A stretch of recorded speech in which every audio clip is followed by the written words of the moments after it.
Hello everyone, my name is Suraj. So welcome to Maluka IAS. तो जैसा कि आपको पता होगा, इंडिया में ब्राजील के फॉरेन मिनिस्टर विजिट के लिए आए। इंडिया और ब्राजील के रिलेशंस काफी पुराने रिलेशंस हैं।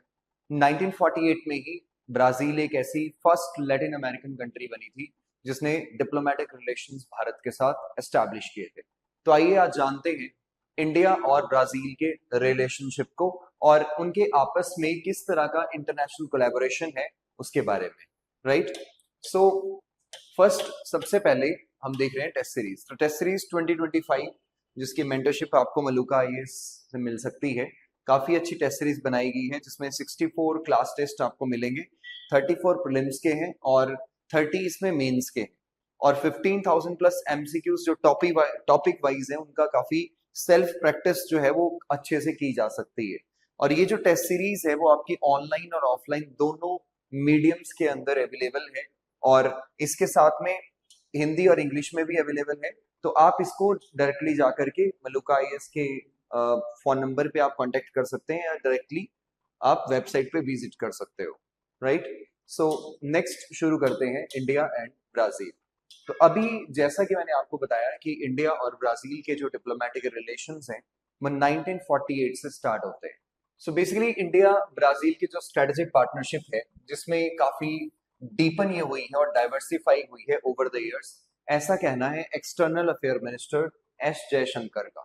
तो ट्यूसडे को ये मिलते हैं और यहाँ पे ये कह रहे हैं कि ये जो रिलेशनशिप है उस रिलेशनशिप के अंदर काफी काम डिफेंस सेक्टर में, स्पेस में, सिक्योरिटी में और टेक्नोलॉजी के साथ साथ पीपल टू पीपल कांटेक्ट में भी हुआ है। राइट। और डिफेंस में कैसा है, तो डिफेंस में है कि भारत की कई सारी जो कंपनीज हैं वो इन्वेस्ट कर रही हैं ब्राजील में, ब्राजील की कई कंपनीज इन्वेस्ट कर रही हैं इंडिया में।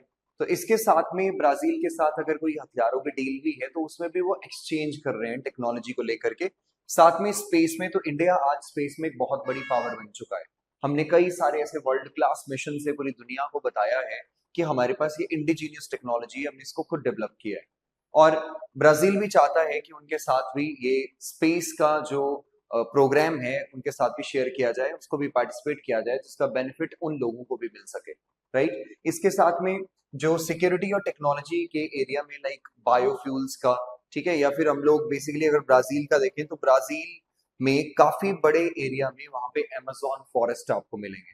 तो अमेजोन फॉरेस्ट के आसपास जो एनवायरमेंटल कंडीशंस हैं और जो बायोमास है उस बेसिस पे वहां बायोफ्यूल्स का भी जनरेशन टेक्नोलॉजी के ऊपर काम चल रहा है। राइट। इसके साथ में पीपल टू पीपल जो रिलेशंस हैं उनको बढ़ाने की कोशिश की जा रही है। So people to people relation का मतलब ये होता है कि लोग जब आपस में जुड़ेंगे, आपस में कल्चर शेयर करेंगे, ठीक है, अपने रहने का, खाने का, या पूरा जो बेसिकली जो कल्चर है जब उसको शेयर करेंगे तो काफी अच्छे टाइज जो है वो दोनों देशों के बीच में पिछले कुछ समय में बने हैं। तो इसीलिए इस पूरे रिलेशनशिप को कहा गया है that is the deepened and diversified, ठीक है, जो कई सालों से हो रही है।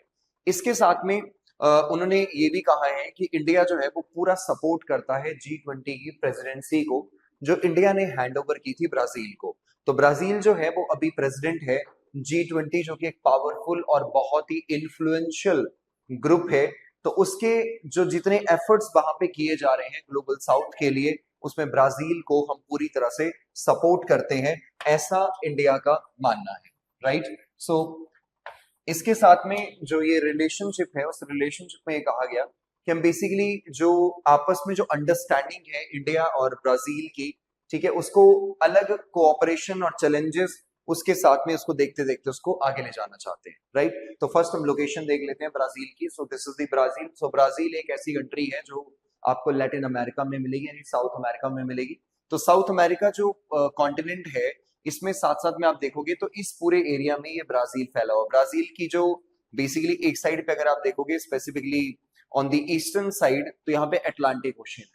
राइट। दूसरी साइड पे यहाँ पे आपको कई सारे देश मिलेंगे like French Guiana, Suriname, Guyana, Venezuela, Colombia. So Venezuela भी इसके साथ में। वेनेजुएला के अंदर एक लेक माराकाइबो है, इसके बारे में कहा जाता है कि सबसे ज्यादा यहाँ पे मिनरल ऑयल रिजर्व्स हैं।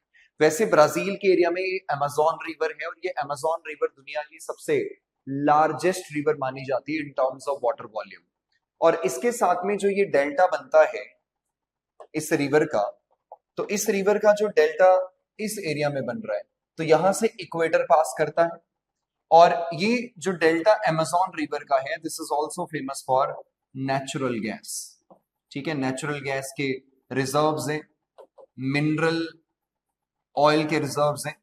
इसके साथ में इस पूरे एरिया के अंदर अगर आप देखोगे तो यहाँ पे है हमारे पास ट्रॉपिकल रेन फॉरेस्ट। तो these tropical rainforest are the densest vegetation on the earth. सबसे ज्यादा हाईएस्ट बायोडाइवर्सिटी इस एरिया में मिलती है। ठीक है, क्योंकि बारिशें भी बहुत ज्यादा होती है, इक्वेटर वाला एरिया है, तो ऑब्वियसली यहाँ पे ठीक है एयर करंट्स राइज करेंगे, क्लाउड्स बनेंगे, उसके बाद क्या होगा, अच्छी खासी यहाँ पे बारिश देखने को मिलती है। राइट, तो यहाँ लैटिन अमेरिका के अंदर ब्राजील एक बहुत ही इंपॉर्टेंट पार्टनर इंडिया का है। कई सारे फोरम्स में ब्राजील एक हमारा साथी भी है। ठीक है, तो ये एक तरह से अगर आप देखें कई सारी रिवर्स आपको यहाँ मिल जाएंगी, जिसमें इंपॉर्टेंट रिवर कौन सी है, तो that is the Amazon river. Right, यहाँ अटलांटिक ओशन है और बीच में इधर अगर आप देखोगे ऊपर गुआना हाईलैंड्स है और नीचे यहाँ पे काफी ग्रासलैंड्स भी देखने को मिल जाते हैं। Brazilian highlands are also famous for the minerals. Minerals काफी अच्छे यहाँ पे देखने को मिलते हैं। राइट, सो नेक्स्ट अगर देखा जाए तो 2023 में इंडिया और ब्राजील ने 75 इयर्स ऑफ डिप्लोमेटिक रिलेशंस को सेलिब्रेट किया था। 75 इयर्स हुए हैं इनके डिप्लोमेटिक रिलेशंस को, तो काफी अच्छे से इन्होंने इसको मनाया भी, पार्टिसिपेट भी किया। और इसके साथ में दोनों नेशंस ने ये कहा कि ये जो है वो अपना जो ग्लोबल विजन है उसको शेयर करते हैं और एक कमिटमेंट देते हैं डेवलपमेंट को और साथ में डेमोक्रेटिक वैल्यूज को। राइट, सो डिप्लोमेटिक टाइज की जो फर्स्ट एस्टैब्लिश हुए दैट इज 1948। तो 1947 में आपको पता है इंडिया को फ्रीडम मिला था अंग्रेजों से। उसके बाद से ही हमने यहाँ पे इनके साथ में काम करना स्टार्ट कर दिया था और एम्बेसीज जो थी वो दोनों देशों ने ओपन करी थी। ठीक है, ब्राजील ने इंडिया में और इंडिया ने जाके ब्राजील के अंदर इसको ओपन किया था। वहीं से ही काफी क्लोज और मल्टी सेक्टोरल बेसिस पे यहाँ पे बायलेटरल ट्रेड जो है इनके बीच में चलना स्टार्ट हुआ। आज अगर आप देखते हो तो कई सारे ऐसे फोरम्स हैं, इंपॉर्टेंट फोरम्स हैं, जिसमें सबसे इंपॉर्टेंट यहाँ पे आता है ब्रिक्स। तो ब्रिक्स में अगर आप देखते हो तो ब्रिक्स क्या है, this is basically Brazil, Russia, India, China, south Africa. एक बहुत ही पावरफुल रीजनल ग्रुप आपको देखने को मिलेगा। ठीक है, जिसके अंदर ब्राजील भी एक इंपॉर्टेंट कंट्री है जहां पे इंडिया के साथ। ठीक है, तो ये कंट्रीज साथ में काम कर रही हैं। जब इनकी इकोनॉमी को भी मिलाया जाए तो काफी बड़ा ग्लोबल इकोनॉमी का जो चंक है वो इन देशों से बीच से आता है। ठीक है, काफी इंपॉर्टेंट माना जाता है। तो एक बेसिक है, this is basically the Brazil, south Africa, India, China. तो इस प्लेटफॉर्म को बेसिक के नाम से जानते हैं, like G20। G20 is a very powerful, ठीक है, पावरफुल इन्फ्लुएंशियल ब्लॉक, जिसके मेंबर्स अगर आप देखें तो इंडिया ने अभी उसको लास्ट होस्ट किया था और उसके बाद जो चेयरमैनशिप थी वो किसको चलेगी, ब्राजील को। ठीक है, तो ब्राजील में जो रियो दे जनेरियो है, जहां अर्थ समिट भी हुआ था 1992 में। ठीक है, जिस जहां से एक कंक्लूजन निकल के आया था UNFCCC, that is United Nation Framework Convention on Climate change. वैसे ही अब नवंबर में यहाँ पे समिट होने जा रहा है G20 का। राइट, तो इसके साथ में IBSA जो है इसमें भी यहाँ पे कोशिश की जा रही है कि इसको इंटरनेशनल सोलर अलायंस के साथ में भी ब्राजील जुड़ा हुआ है, क्योंकि Brazil is also a tropical country, sunlight abundance में है। तो उस एरिया के अंदर भी सोलर एनर्जी को यूज किया जा सकता है। जैसे भारत ने इंटरनेशनल सोलर अलायंस को फ्रांस के साथ मिलकर के इसको बनाया है, जिसमें कोशिश की जा रही है कि पूरे जो ट्रॉपिक ऑफ कैंसर और ट्रॉपिक ऑफ कैप्रिकॉन के बीच में जितनी कंट्रीज हैं वो मैक्सिमम सनलाइट को यूज करें। ठीक है, उसे इलेक्ट्रिसिटी जनरेट करें।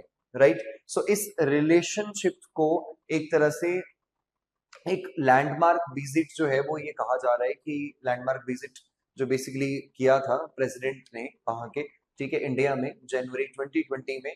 तो एक तरह से वो चीफ गेस्ट भी आए थे रिपब्लिक डे परेड के अंदर। तो जब भी 26 जनवरी को रिपब्लिक डे परेड हुआ था जनवरी 2020 में, तो it was visited by the Brazilian president. ठीक है, जो एक बड़ी बात थी। उसके बाद अगर इंडिया और ब्राजील के हम लोग रिलेशंस की बात करें तो इन रिलेशंस के अंदर स्पेसिफिकली सबसे पहले तो क्रिटिकल सप्लायर है हमारा ब्राजील। अभी वहां से क्या क्या सप्लाईज होती हैं तो उसमें आप देख रहे हैं कि असेंशियल मिनरल्स यहाँ से आते हैं। तो ये जो मिनरल्स आपको ब्राजील से मिल रहे हैं, तो भारत भी एक इंडस्ट्रियल कंट्री बनना चाहता है। कई सारी क्रिटिकल जो मिनरल्स हैं वो चाइना सप्लाई करता है, लेकिन हमें ब्राजील से भी मिल रहे हैं। हाइड्रोकार्बन यानी कि जो पेट्रोलियम प्रोडक्ट्स हैं, या फिर सिंपली हम ये कह सकें कि जो मिनरल ऑयल है उसमें ब्राजील से भी काफी ज्यादा मिनरल ऑयल भारत में आता है, और क्रूड ऑयल जिसको हम कहते हैं पेट्रोलियम यहाँ पे ले रहे हैं। तो ये एक तरह से एनर्जी सिक्योरिटी के पॉइंट ऑफ व्यू से इंपॉर्टेंट होता है इंडिया के लिए। ठीक है, एक ऐसा पार्टनर जो भारत की एनर्जी सिक्योरिटी को इंटैक्ट रखने में मदद कर रहा है, वो ब्राजील है। इन्वेस्टमेंट डेस्टिनेशंस में अगर देखा जाए तो ब्राजील एक लार्जेस्ट कंट्री है लैटिन अमेरिका में, जहां बहुत लार्ज और डाइवर्सिफाइड इकोनॉमी है, और इसके साथ में कई सारे इंडियन इन्वेस्टर्स हैं जिन्होंने वहां पे पैसा लगाया है। ठीक है, नई कंपनीज वहां पे वो खड़ी कर रहे हैं, बिजनेस चला रहे हैं। इस केस में भी एक इम्पॉर्टेंट यहाँ पे अगर आप देखें तो इंडिया और ब्राजील के बीच में एक रिलेशन यहाँ पे देखने को मिल रहा है। उसके बाद partnership in south and south corporation, तो इंडिया और ब्राजील दो ऐसी लार्जेस्ट कंट्रीज हैं और इन्फ्लुएंशियल कंट्रीज हैं जो ग्लोबल साउथ के बारे में बात करती हैं। ठीक है, जो कि इक्वेटर के बिल्कुल साउथ की तरफ को अगर आप कंट्रीज देखें तो उनकी डेवलपमेंट के बारे में, उनकी इकोनॉमीज को डेवलप करना, ठीक है, उनके रिलेटेड इश्यूज को वो अलग अलग प्लेटफॉर्म्स के ऊपर उठाते रहते हैं। तो इसके बारे में भी यहाँ पे ठीक है डिस्कस किया जाता है। इसके साथ में मल्टीलेटरल कॉर्पोरेशंस के अंदर देखा जाए तो दोनों ही कंट्रीज बहुत सारे इंटरनेशनल इन्फ्लुएंशियल ब्लॉक्स के मेंबर्स भी हैं। जैसे यहाँ पे ब्रिक्स है, G20 है, वर्ल्ड ट्रेड ऑर्गेनाइजेशन है। इसके साथ में इनके एक बड़े कॉमन इंटरेस्ट भी है। ये लोग चाहते हैं कि जो बेसिकली दुनिया हो, ठीक है, वो दो ग्रुप्स में न टूट जाए, बल्कि यहाँ क्या हो, एक तरह से अगर देखा जाए तो मल्टीलेटरिज्म हो, रिफॉर्म्स हो ग्लोबल गवर्नेंस आर्किटेक्चर के अंदर, उसको ये सपोर्ट करते आए हैं। अब एरियाज ऑफ कॉर्पोरेशंस के अंदर देखा जाए तो बायलैटरल ट्रेड अगर देखा तो India became the fifth largest trading partner of Brazil in 2021। Approximately हमारा जो ट्रेड है वो 11 बिलियन डॉलर्स के आसपास इंक्रीज हुआ है। तो इसमें 63% इंक्रीज जो है वो देखने को मिलता है। बाकी भारत जो है वो एक तरह से एक्सपोर्ट भी कई सारे ब्राजील को करता है, जिसमें स्पेसिफिकली एग्रोकेमिकल्स, ठीक है, फर्टिलाइजर्स वगैरह हम लोग यहाँ बेचते हैं, सिंथेटिक यार्न्स बेच रहे हैं, ऑटो कंपोनेंट्स, ठीक है, ऑटो कंपोनेंट्स मतलब जो गाड़ियां हमारे यहाँ बनाई जाती हैं उसके कई सारे जो कंपोनेंट्स हैं, लाइक स्टीयरिंग हो गया, टायर्स हो गए, वो we are also supporting this, हम उनको सेंड कर रहे हैं। और इंपोर्ट्स की अगर बात करें तो क्रूड ऑयल आता है, गोल्ड आता है, वेजिटेबल ऑयल आता है, शुगर वहां से काफी अच्छी आती है क्योंकि पानी काफी ज्यादा है, शुगर केन की प्रोडक्शन होती है, और बल्क मटेरियल में साथ में क्या आ रहा है, ओर्स आ रही है। ठीक है, तो ये इंपोर्ट एंड एक्सपोर्ट्स के केस में हम अगर देखें तो ब्राजील एक इंपॉर्टेंट फैक्टर यहाँ पे बन रहा है। डिफेंस एंड सिक्योरिटी कॉर्पोरेशंस के अंदर ज्वाइंट डिफेंस कमेटी बनाई गई है। 2003 के अंदर एक एग्रीमेंट साइन हुआ था जिसमें डिफेंस कॉर्पोरेशंस में भी ये काम कर रहे हैं। इसके साथ साथ में देखा जाए तो एरियाज ऑफ कॉर्पोरेशंस के अंदर और अगर देखें तो corporation in the biofuels, oil and the gas, तो भारत के लिए एनर्जी सिक्योरिटी काफी इंपॉर्टेंट है। उसके लिए जो ब्राजील है उसके पास जो टोटल क्रूड ऑयल रिजर्व्स हैं that is the 13.4 billion barrels के आसपास है। तो इसमें सेकंड लार्जेस्ट ऑयल रिजर्व्स हैं South America after the Venezuela. Venezuela के बाद सेकंड लार्जेस्ट है। 48% of the Brazilian export to India in 2020 were represented by the crude petroleum oil, right. So आपको पता होगा भारत 80% क्रूड ऑयल बाहर से लेता है, लेकिन भारत एक बड़ा एक्सपोर्टर भी है पेट्रोलियम प्रोडक्ट्स का। हम लोग उनको बाहर भी बेचते हैं। तो ब्रिक्स एक इम्पॉर्टेंट एक ऐसा मल्टीलेटरल फोरम है जहां पे ये लोग आपस में काम करते हैं, विजन शेयर करते हैं, क्योंकि Brazil is also the largest and the fastest growing economy है, ठीक है, इस ग्रुप की। तो इंडिया ब्राजील एक क्रूशियल शेप जो है वो एजेंडा बना रहे हैं ब्रिक्स फोरम का। बेसिक आपको कहा कि इसमें Brazil, south Africa, India, China जो है, इसको 2009 के अंदर इसका फॉर्मेशन हुआ था। और स्पेसिफिकली ये लोग काम कर रहे हैं United Nation Framework Convention on Climate Change. और what is this? This is simply about the 1992, ठीक है, अर्थ समिट। तो ये जो अर्थ समिट था ये रियो दे जनेरियो में हुआ था, ठीक है, इसको रियो समिट के नाम से भी जानते हैं। This summit is basically for the climate change.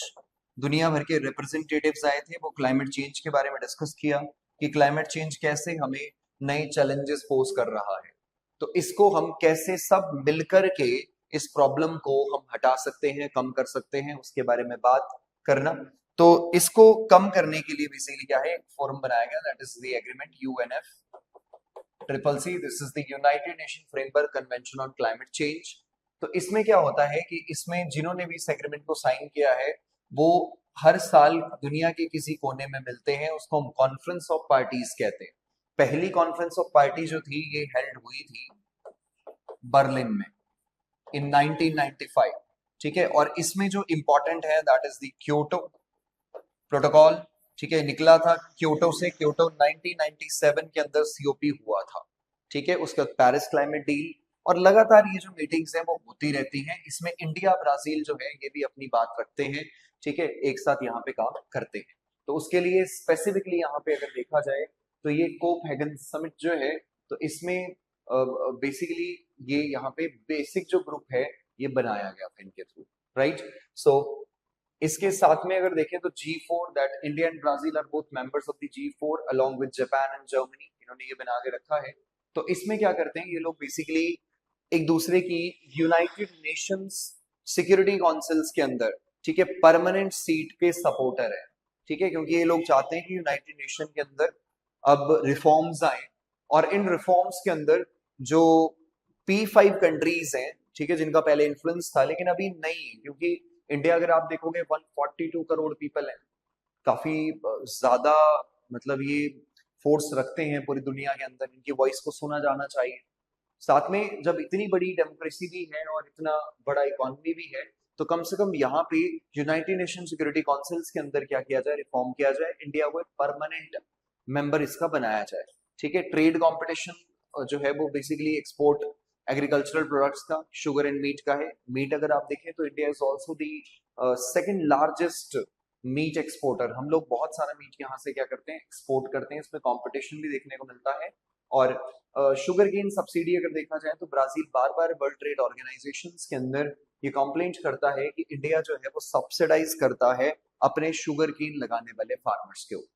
ठीक है, तो इसकी बात भी चलती है, और इससे थोड़ी थोड़ी टेंशन दोनों कंट्रीज में क्रिएट होती है। ठीक है, जिसको बीच बीच में जो कंसर्न्स हैं ये उठाए जाते हैं एग्रीकल्चरल पॉलिसीज को लेकर के, right. So limited people to people contact, जैसे ब्राजील दूर है तो बहुत सारे कम लोग यहाँ से विजिट करते हैं, तो कोशिश ये है कि वहां पे भी जो टूरिज्म है उस टूरिज्म को लोग देखें, ब्राजील से लोग इंडिया आए और इंडिया से लोग कहाँ जाए, ब्राजील, जिससे ज्यादा जो टाइज है वो यहाँ पे स्ट्रांग हो सकते हैं।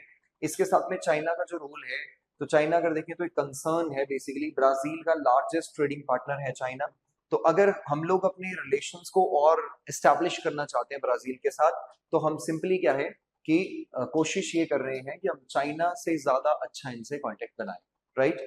तो इसके साथ में अगर मेजर्स की बात की जाए इन चैलेंजेस को टैकल करने के लिए, तो सबसे पहला है that is identify new areas of collaboration. तो ये न्यू एरियाज ऑफ कोलैबोरेशन क्या हो सकते हैं, इसमें टेक्नोलॉजी में यूज कर सकते हैं, स्पेस में हम लोग यहाँ पार्टिसिपेट कर सकते हैं।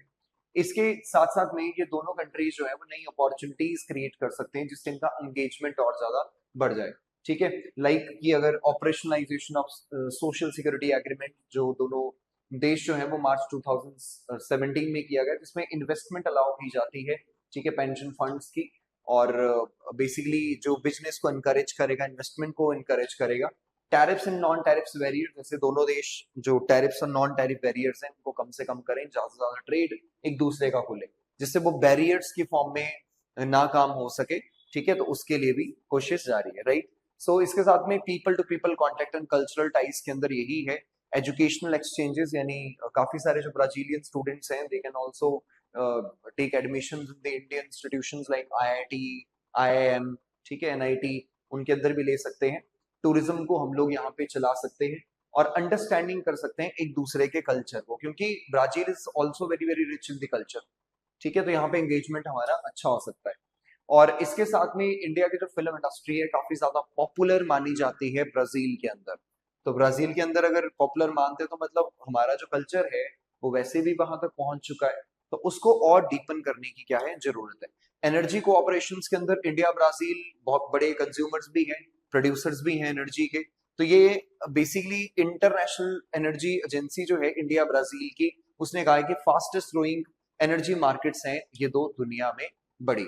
तो अभी हम लोग बात करते हैं हाइड्रोजन एनर्जी पे, या फिर रीन्यूएबल एनर्जी रिसोर्सेज पे, या फिर इंडिया जो प्लेटफॉर्म लेके चल रहा है that is the international solar alliance. उस अलायंस के थ्रू भी हम ये कोशिश कर सकते हैं कि ब्राजील भी साथ में इन्वेस्ट करे, साथ में काम करे, राइट। तो समय है आज के मीन्स के प्रैक्टिस क्वेश्चन का। This is the means discuss the evolution and significance of the India-Brazil bilateral relations in the context of their shared global vision and commitment to the multilateralism, analyze the role of their collaboration in the various international forums and impact of the recent high-level exchanges on their strategic partners. Right?